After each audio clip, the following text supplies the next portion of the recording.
I'm here with Steve Muller, our Chief Operations Officer, and Christy Turner in Dining Services. Sorry, it's one of those days. So we have a couple of announcements we want to get started with today, and just to kind of give an update. Of course, COVID is continuing to be an issue. It's on everybody's minds, and certainly something we need to be aware of.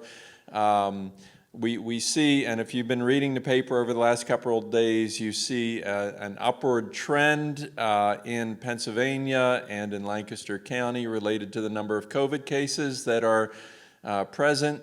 And so we just want you to be mindful of that.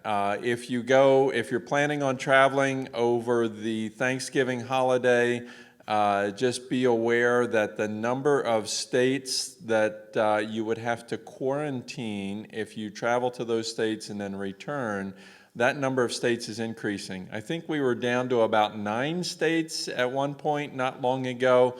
It's now up to 26 states. So if you go on the Pennsylvania Department of Health website, you can look for travel advisory information on that website, and that has the current list of states on there. But just be aware, we know how to handle this, we know how to deal with it. Masks, social distancing, avoid indoor gatherings in tight spaces with lots of people. But we also know it's hard to do that consistently. When people want to get together and it's getting colder outside and people are not always cognizant about how they're handling their safety precautions. So again, as you think about Thanksgiving, it's going to be coming up before you know it. Just have that conversation with your family and ask them in the 2 weeks prior to that gathering, would they please be mindful of COVID safety practices, and get their assurance that they'll do that, and then make the best decisions that you can make about how to continue to have family time in a safe way. So that's COVID update. We also have a presidential election coming up, as it turns out. And so there have been a number of questions about voting, in-person voting, as well as mail-in ballots, and all of those are good options. And Steve can give us some updates on how we will engage in that voting behavior. Sure. Yep, so Election Day is coming up on November 3rd, Tuesday, November 3rd, and we will be a polling place right here in the chapel at Garden Spot Village, similar to what we did back in the primary election. So the chapel will be divided into 2 halves. The half toward the parking lot will be for folks coming from the community where this has been their polling place for years, and it still will be. And then residents will be coming from the corridor side. So if you plan to vote with us on the 3rd, on Tuesday the 3rd, make sure that you come into the main building. If you're coming from the cottages or something, come into the main atrium, go through the checkpoint there to get your temperature done and things, and then come through the corridor to enter the chapel from the corridor side, and then you can vote here. For all of our Sycamore Springs folks, Sycamore Springs East and West are actually in New Holland Borough, and your polling place will be at Yoder's for this election. Your place will be at Yoder's. And it's been at other places in the past, but for this one they have made that designation, so that's where you'll want to go. And coming up next week, we're going to have a ballot shuttle. If you have a mail-in ballot, but you want to make sure you hand deliver it, we're actually going to run a shuttle from here into the city to the Board of Elections office, and you can drop it in the box. We can't collect those on your behalf and take them in. You actually have to take it in as the voter. So you'll have your ballot, and instead of putting it in a mailbox, if you want to deliver it to the Board of Elections in the city of Lancaster, we're going to run a shuttle. So watch the yellow sheet. I think tomorrow the details will be in the weekly announcements there in the yellow sheet, and you'll be able to avail yourself of that. If you are planning to mail your ballot, if you applied for that mail-in ballot, you've gotten that ballot, you want to make sure you get that in the mail early as next week, like Tuesday or Wednesday of next week. It wouldn't be a bad idea to get that in the mail. If nothing else, then that week of the 26th, you absolutely want to get it in the mail to give it a full week's time to make sure that it gets there. The regulation is that it must be received by 8 o'clock on the 3rd, not postmarked by the 3rd. It has to be received by them. So that's why some folks would want to actually hand deliver it to that box at the Board of Elections. If you have any questions about any of that, feel free to give us a call, and we can certainly follow up further. Thanks, Steve. And you may recall that the Lancaster newspaper did some test runs of mail-in ballots, and they mailed them from different areas around the county, and the longest it took was 7 days. But we would recommend that you extend that a little bit. We know that it's going to be busy, and so get those mail-in ballots in early if you're going to put them in the mail. Great idea about the ballot bus or the ballot express or whatever you want to call it. That came from one of you, and we appreciate that. We thought that was just a great idea, and so Steve and Volunteer Services and others kind of put that together pretty quickly. So we'll be able to offer that to folks who want that.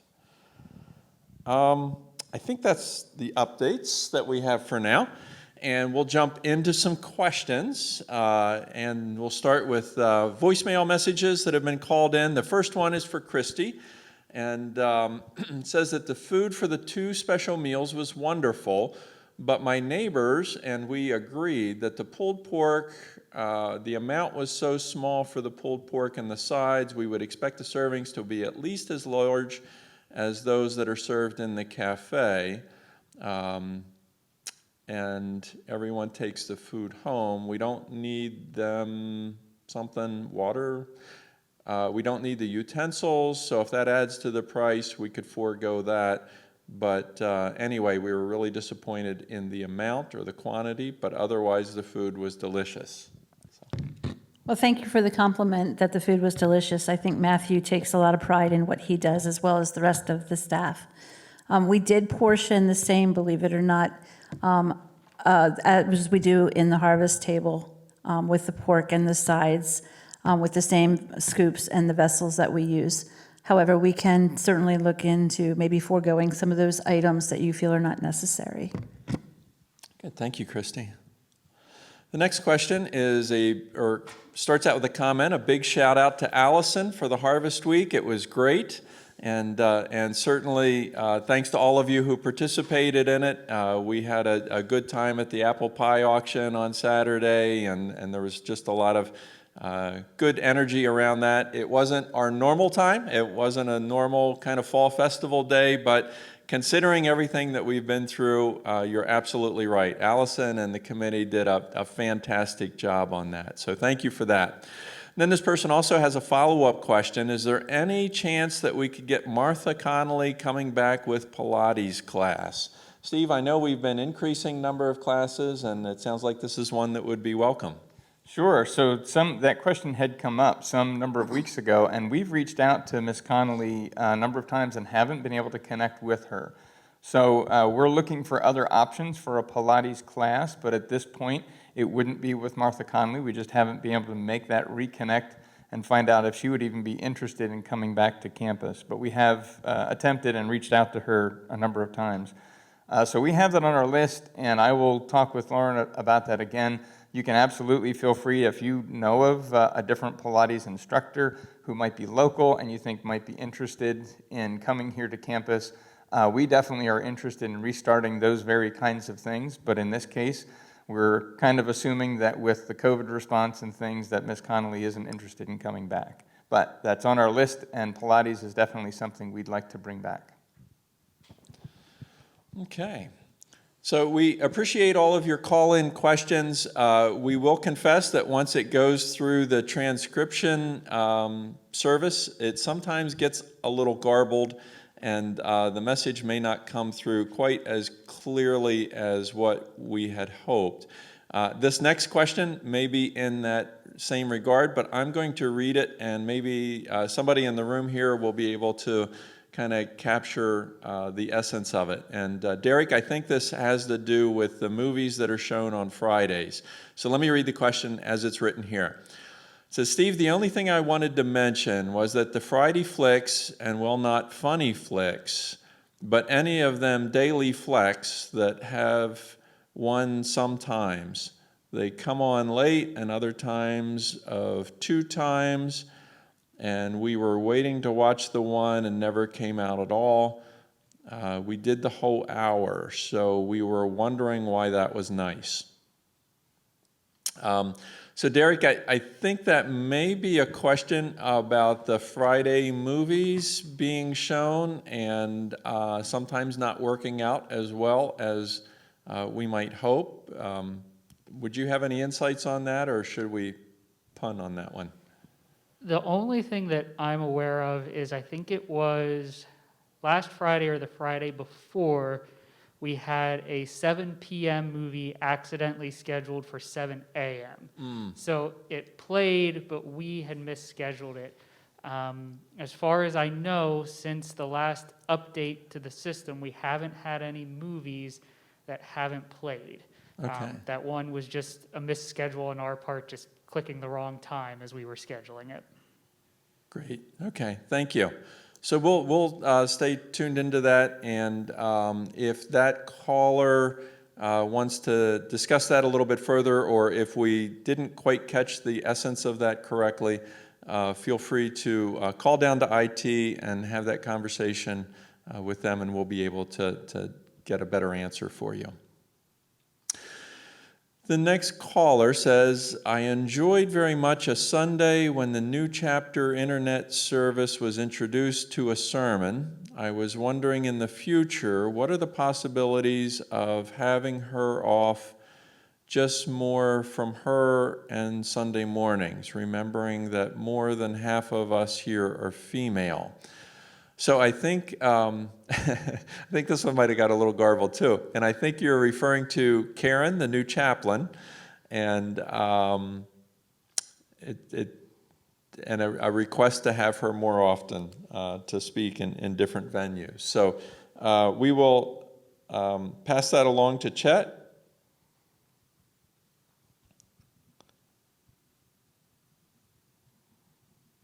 And see if there's opportunities.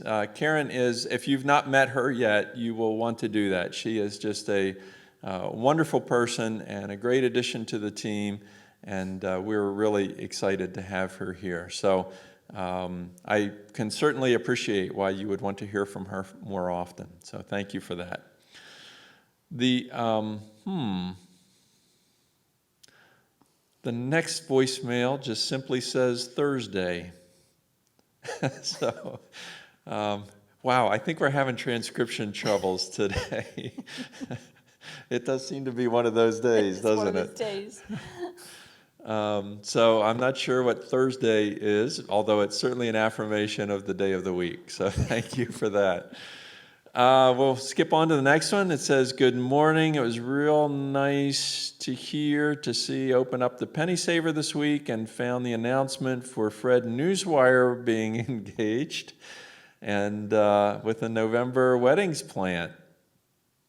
That's great. Great news. Congratulations, Fred. So yes, that is absolutely true. Our very own Fred Newswanger is getting married coming up, and we're all excited about that. So definitely a great guy, and we had a chance to meet his fiancée here recently, and she seems like just a wonderful person as well. So we certainly wish them all the best in their new life together. Here's someone who says, good morning. As a new resident, I would like to know, as a Garden Spot resident, where do we go to vote if we want to do it in person? And also with the Pennsylvania having early voting. Thank you. And so, Steve, I think you covered that. If somebody is on this campus, on this side of Kinzer Avenue, they would vote here. If they're Sycamore Springs, then they would go up to Yoder's. And certainly make sure that you have all of your registration and everything in place for that. The next caller says we might expect a coop to open again for those of us who enjoy eating there. So when is the coop going to open up again? And that will be largely dependent upon the Department of Human Services and when they say that space can be open to the public. So as you know, right now, that is located in our personal care community, Mountain View, and the Coop is a great location, and I know many of you enjoy the food and are missing that opportunity to not go down there. But at this point, the Department of Human Services says we're not permitted to have folks from outside Mountain View in that space. So we're holding to that. When that changes, we will absolutely let you know that. But we have not yet received any indication from DHS on when that might be. The next caller says, thanks for the opportunity to tour the new memory support building. It's beautiful, and our guide said she just loves coming back to work here. She loves working here. It was so good to hear such a positive point of view from one of our employees. Thank you, and thank you for that compliment.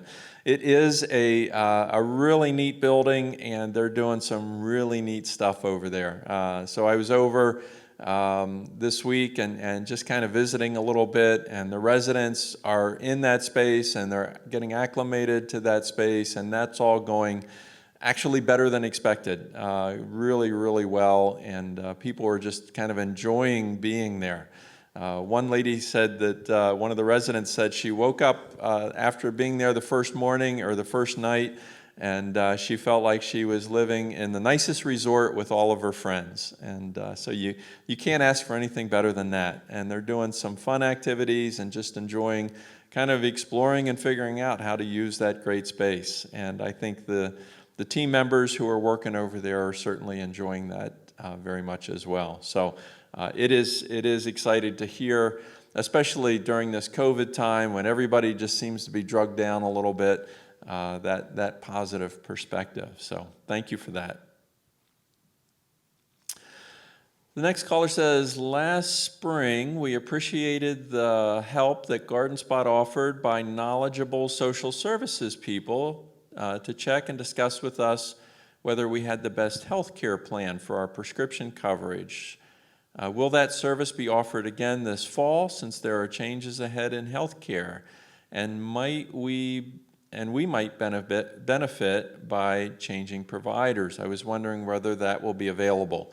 And the answer to that is yes. I think social services is gearing up for another open enrollment season with Medicare, and they will be offering that. They're also, they have a really good video on that topic that they are going to be offering as well. And that was something that was produced by Everence, who you may be aware, Everence has an office located here. They're a financial services organization that's also affiliated with the Mennonite Church. And they just produced a really good video that gives a great explanation of how to walk through that process. And so that will be available on Katie coming up. And you can check that out. But social services is also available to sit down with you and talk about your individual needs should you want to do that. So stay tuned for information. They will be scheduling those times here shortly. In terms of mail-in ballots, we received mail-in ballots and we don't want to use them. We want to vote in person here at Garden Spot. I believe the procedure is that we have to bring those ballots with us when we vote in person, and I don't know how somehow exclude them from the mail-in process. Could we get some clarification on that? Yes, that is also my understanding, and we'll dig into that a little bit further just to make sure. But my understanding is you need to bring that entire packet, the envelopes, the mail-in ballot, and so forth, so that you can submit that and turn that in when you get an in-person ballot. And Steve, is that your understanding as well?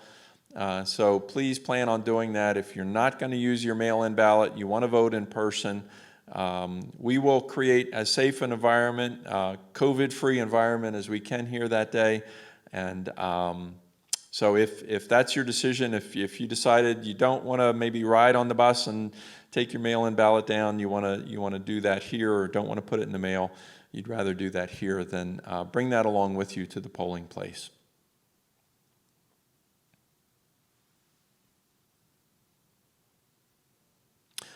And the next one is basically the same. Is it true that if you want to vote in person and you have a mail-in ballot, that we take the mail-in with us to the voting polls?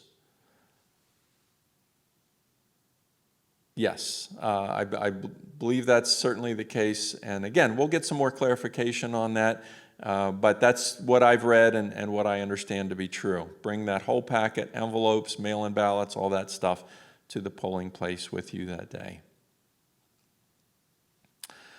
Here's somebody who says, I've heard many questions from residents about voting in the same room with people from New Jersey, the New Jersey area from New Holland.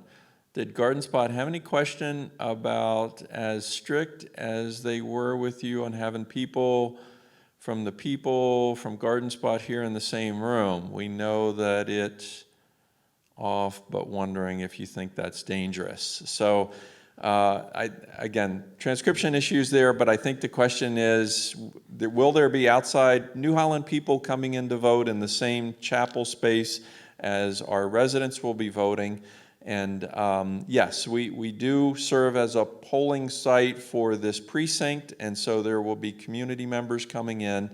As we've mentioned in the past, those members will be parking in the front parking lot, coming directly into the chapel through those exterior doors, at which point they will have their own kind of check-in process, and they will stay on the exterior side of the chapel.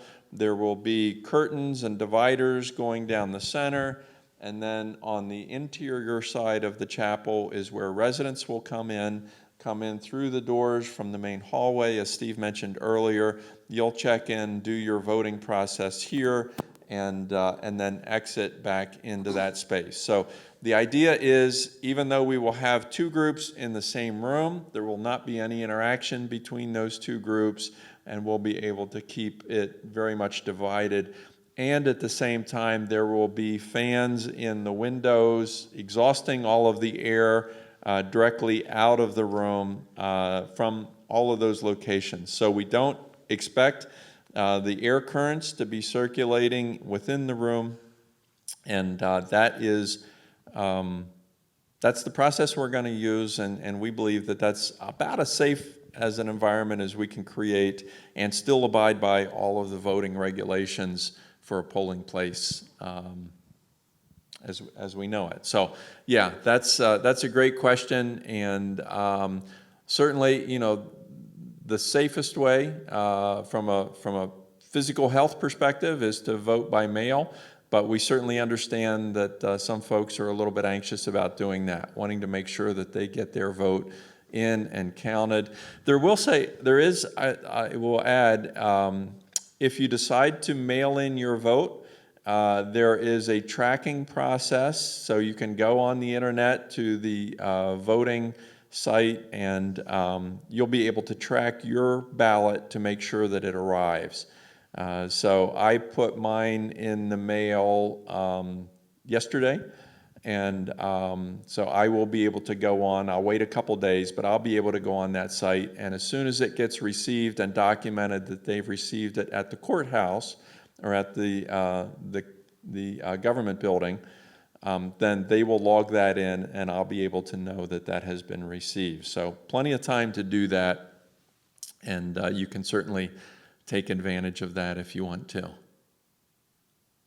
Here's another question about the mail-in voting, and I was told by one person that underneath where you sign on the back of the envelope that you mail it in, it says, one person who I thought should know said birth date. My husband took him where the election, and they said it was the date that you were signing it, and that you're to put on there. Could you please tell me which one you're supposed to put on there? I think a lot of other people don't know that either. And if you take your mail-in ballot that you got and you know the person, you need to take all the envelopes, including the one that came to you. I heard that that's correct, or will you need to take the ballot and all the envelopes? If you disown, no. Right, because in person. Thank you. Okay, so The question here, I think, is on the back of the envelope. So you take your ballot, you fill out your ballot. You can either put an X or you can fill in the squares for the people you want to vote for. You cannot vote a straight party ticket this year. You have to identify each individual person that you want to vote for. So you do that. You fold that back up and you put it in what they call the secret envelope, which has no other markings on it, no identifying information. It just identifies that it's a sealed ballot that will go there. So that's the secret envelope. Then you put the secret envelope in the mailer envelope that it comes with, close that up, and on the back you do need to add some information. And one of those items is the date. And I believe, if memory serves me correctly, it's the date of birth. It says on that line very clearly which date, and I believe it's the date of birth. So look at that envelope, read what's underneath that date sign, or that date location, and that should be pretty clear on that what it is, but 90% sure it's date of birth. And so just follow that direction. If you're having more questions, call social services or call Steve or I, and we will meet with you and clarify that.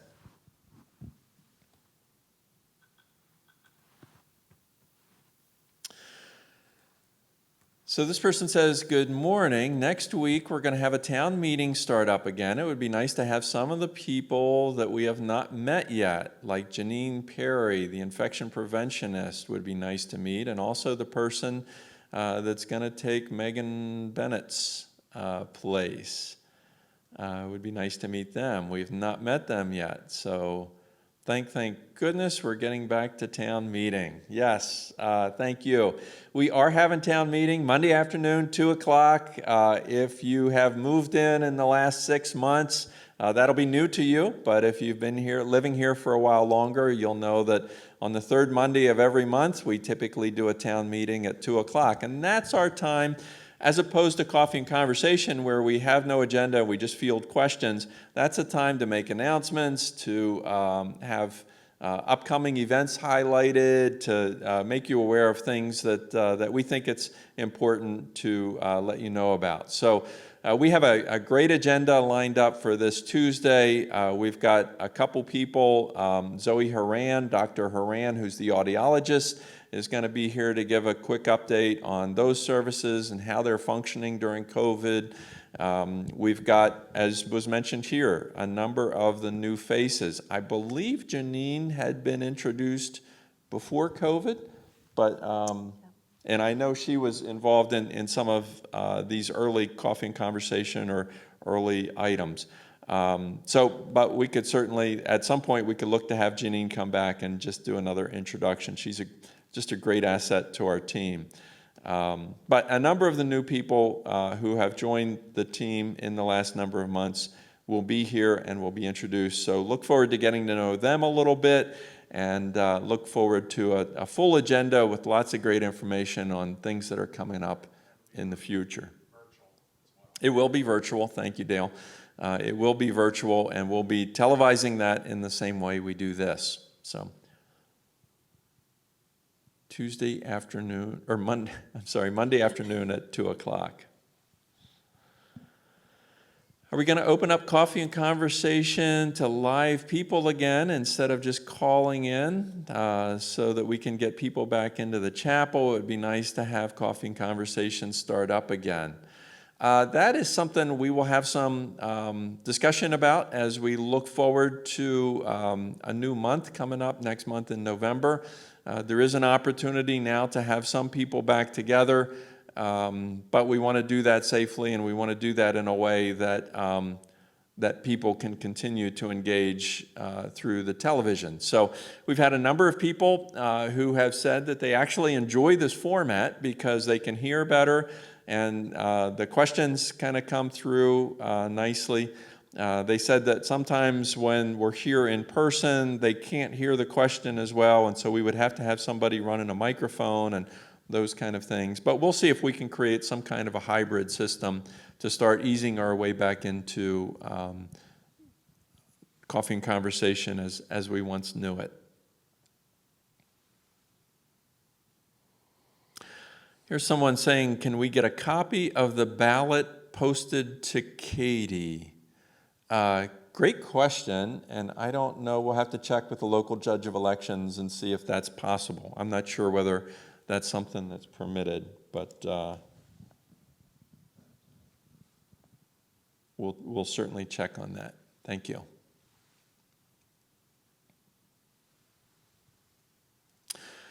My question is, what is the number of employees at Garden Spot Village? Wanting to know this, filling out our Christmas for employee choice.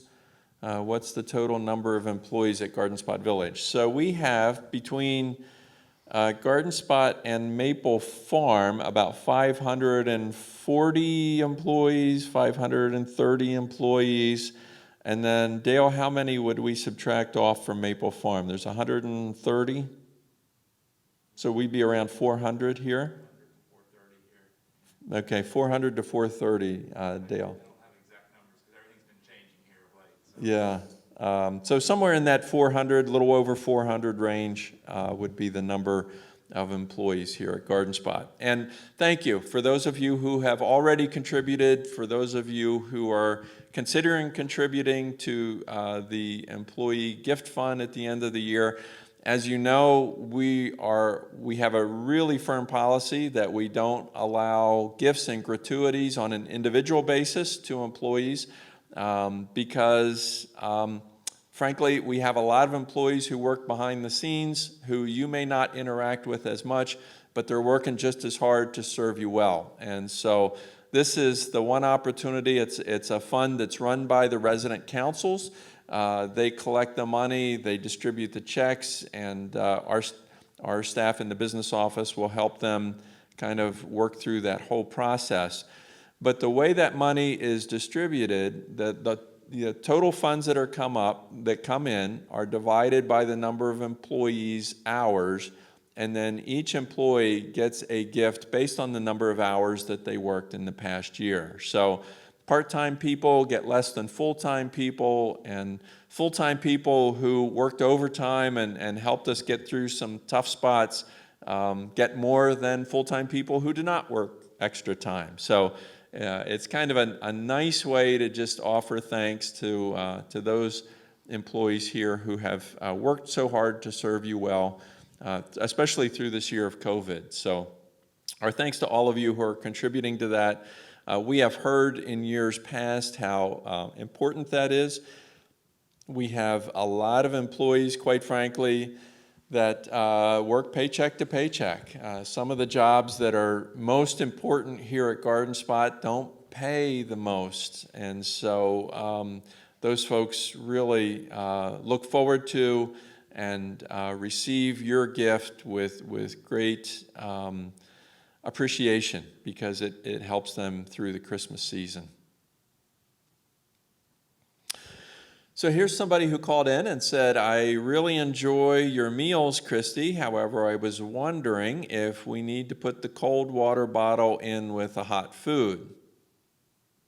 I would prefer having my cold water bottle separately delivered when I pick up my food out.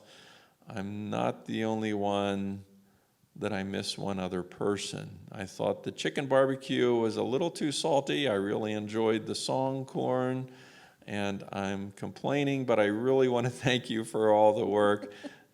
Just trying to be helpful about making it a little bit better. So I think the question there is, could we have the water bottle not in with hot food so it doesn't get warm? We can discuss having the water bottles handed to you separately, yes. Great suggestion, thank you. My husband called the Board of Elections and they told him that the date on the back of the balance is that you sent the date in that you signed it, not the date of birth. It would say DOB if it was date of birth, only it says someone may want to call and check on that before the meeting's over so you can get that out to everyone. Okay, so some question about what that date is on the back of the envelope that you send it in. we will check on that. We will send out a Katie message related to that sometime today. Steve and I will work on getting that together here, and hopefully sometime by early afternoon, we'll have a Katie message going out to clarify the date that's requested on the back of that envelope.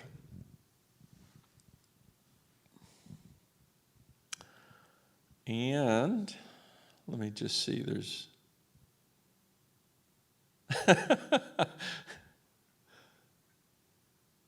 here's one that says, yeah, I could have told you that. Okay. Thank you. Not sure which call that was in question to, but we're going to shift over to some text messages and go through those here. The first one says, a huge thank you to Allison and Linda for a great harvest week. Again, thank you for that. They did work, Allison and the committee and others worked really hard on making that happen and doing it in a creative way. Dining services, set up all kinds of food booths out in the parking lot. If you never had fried Oreos, I hope you got a chance to try those that day. They were delicious and it was true fair food. Nothing better than a fried Oreo to go along with your hamburger or hot dog. So that was great. With Sycamore Springs West nearly complete, is there a plan and a timetable for future expansion? Great question. There's not yet, but we just this week, or actually the end of last week, sent out an RFP, request for proposal, to a couple different architect groups to begin to work with us on developing a master plan for that next phase of development. So we're starting to dig into that. We know that any kind of process like that takes a couple years to get through the pipeline, and so we will begin working on that here probably this winter and start to dig into that project. So thank you. There will be some more development coming. We'll start to move south through Sycamore Springs campus from the current development. But you're right.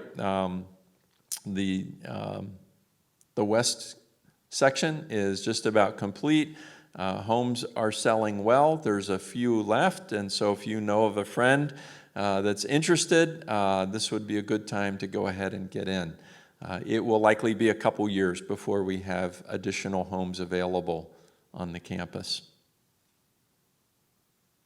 Here somebody says, I understand a rabid skunk has been seen on campus. Has it been trapped or removed? Steve? That's the first I'm hearing about a rabid skunk, but we will certainly follow up with our campus services folks. They're always really in tune with the wildlife that's on campus, and literally we do track foxes and raccoons, and every so often we see a pheasant. Obviously we have lots of squirrels and bunnies, but the skunk is a new one. So I will make a note of that and we'll follow up. We do have live traps that we often use on campus, and then we can deal with that as is appropriate. Now it would be conjecture, if it's a skunk, you always have to handle those very, very carefully, obviously, because if you get that in a live trap and you upset it, then you're going to have a big mess on your hands, and somebody's going to go home and bathe in tomato soup for a while. So let us work on that, and we'll see what we can do. If you do have specific information of a date, a time, a location, that is very, very helpful to us. And with the number of security cameras we have on campus, we can even look up dates and specific times and see if we can see the actual critter on the cameras. So let us know if you have anything more specific than hearsay. And again, this is the first that I'm hearing about a skunk on campus. But if you have anything that's a date or a time, that would be real helpful. And oftentimes those type of animals, when they're sick, a night animal like a skunk will be seen in the daytime, and it'll be kind of wandering around and look a little ungainly out in the middle of the day. So if you see a skunk somewhere on the campus in the middle of the day, make sure you call that in as soon as possible. The next question says, does the fact that there was a BB&T bank banner on the front of the main house mean that we're going to have that bank inside along with a BB&T ATM? That does not mean that. What that does mean is that BB&T is the bank that we are doing kind of our corporate banking with right now. When we did a recent financing, that went through BB&T Bank. They have supported us very nicely in both of those ventures, and they also are supporting us in some fundraising efforts. And so that banner was just a recognition that BB&T is supporting Harvest Week and other kind of fundraising efforts on the campus. So that's what that meant. We are, and I know there's been a lot of questions about the bank with Fulton pulling out. They are kind of closing up shop here, and the ATM, they did make some consideration there, and the ATM will be in place until the end of the year. So it should be there right through the holiday season, coming up through Christmas, and up to the end of the year, and then that is going to go away. Dale reached out, and we've had some good conversation with another bank who will be exploring that, taking that to their board, and then we will announce that as soon as we know something about who the new bank is going to be. But at the same time, and I shared this with the council members earlier this week, we know that a lot of banks are electing not to pursue business or branches in retirement communities. They look at retirement communities and say, okay, we have some depositors there, but there's not many people at that location that are taking out loans, that are getting mortgages, and that's what they're looking for branch business these days. And so there is a limited pool of banks that are interested in serving, even at a great community like Garden Spot Village. And so we're working through that process. Dale's on it, and we've had some good discussions. So as soon as we know something definitively about a new bank coming in, we will absolutely let you know. Here's someone who said, I just called the election office and the requested date on the outside envelope is the date that you are mailing the ballot. Okay. So again, check that out. We'll just confirm that and send something out on Katie here later today. Back to banking. If another bank does not come here, would you consider using the space as a store to sell the goods made by residents? The items made here are of such good quality. It's a shame that they aren't available to more people. So that's an interesting suggestion, and we would certainly take that under advisement. Again, our hope is, and the avenue that we're currently pursuing is a new bank coming into that location. But if that doesn't come to fruition, then we would certainly be open to any number of different opportunities for that space. The next comment says, it might be worth noting that the inner ballot envelope should not have any extraneous markings or stickers. Yes, thank you. It's that if you're you're doing a mail-in ballot, you put that ballot, once you've completed it, in what they call the secret envelope. Do not mark, do not put any kind of marks on there or stamps or anything else. That would invalidate your ballot. So just leave that completely plain as it currently is, and then put that in the mail-in envelope that has the information that you need to complete on the back. The mail-in ballot does come with some good, clear instructions, and follow those or reach out to social services or others if you need some assistance with that. The next person is asking, could you have IT and marketing work on a website to feature the goods made on campus and promote sales to those on the outside?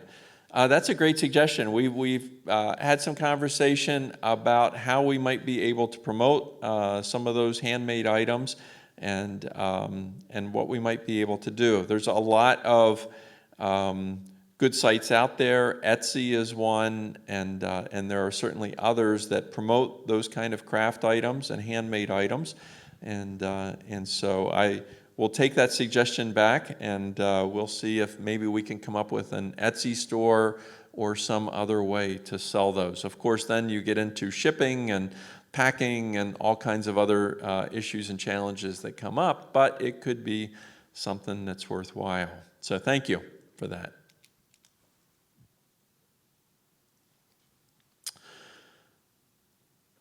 Here's someone who texted in a reminder that those banks do need depositors in order to fund the loans and the mortgages. And yes, you are absolutely right. It's just indicative of the current banking environment, though, that they're feeling like they have enough in that area, I guess. So here is a question about Deborah Fast. Is she leaving or moving to another position? We see her job description posted for employment. Steve, do you want to comment on that? Sure. Yeah, so a couple weeks ago, Deborah and I had a conversation about her future plans, and what she and her husband and family have decided is that her future plans don't include volunteer services here at Garden Spot Village. So she's moving on to some further education and some things that she has hoped to do professionally in her life, and we absolutely support her in that. So that's why you see her position listed if you happen to keep up with our job postings and things.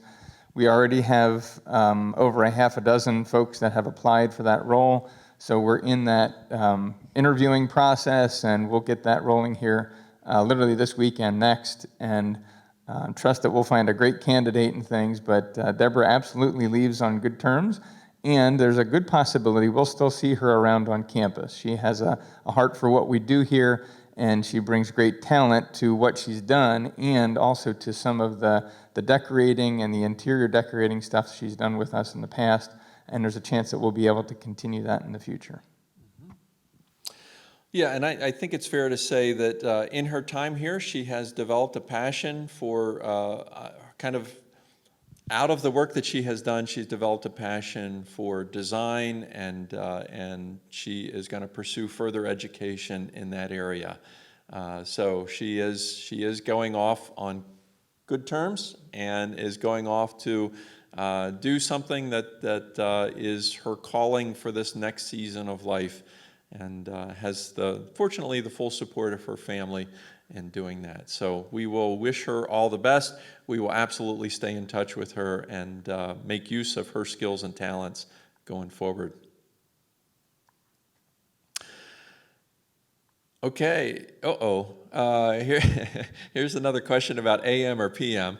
I have in my calendar that the town meeting is on Monday the 19th at 2 a.m. Could you verify that, because you had mentioned the second Monday of the month? Is it fouled up month? Anyway, but my life ever written down on the 19th. Would you verify it? Thank you so much. So it is, the town meeting is next Monday, which would be the 19th at 2 p.m. In the afternoon. And it is the third Monday of every month. If I misspoke that or that kind of got garbled, I apologize. We do the third Monday of every month for town meeting. So thank you for clarifying that. Next Monday, 2 p.m., we will be gathering together for our reunion of town meeting. Thank you. Here's a question: why can't Garden Spot form its own little bank to help the people that this year need to cash checks or deposits or withdrawals from a special account? Excuse me. I think Dale would tell you that banking is a highly regulated environment, and you can't just kind of start a new bank. You have to go through all kinds of regulatory hoops and hurdles, and it has to get approval at a federal basis and so forth.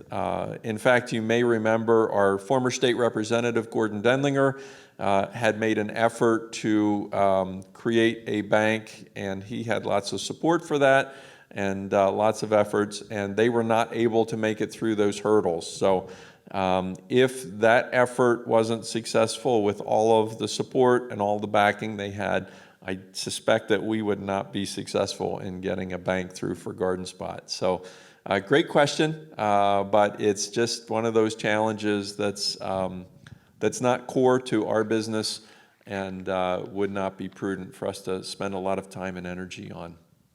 It's just so difficult and regulated to make that work. So, as I said, we're doing our best to get a high-quality bank in there. We've had good discussions. They're very interested in it.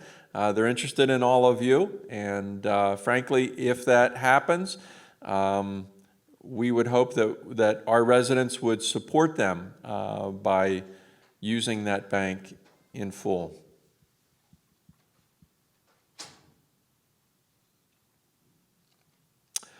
A last question coming in here, and then this is the final one that we have on the docket so far.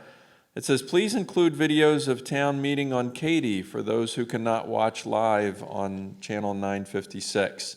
And yes, I believe we can absolutely do that. That's a great suggestion. Thank you.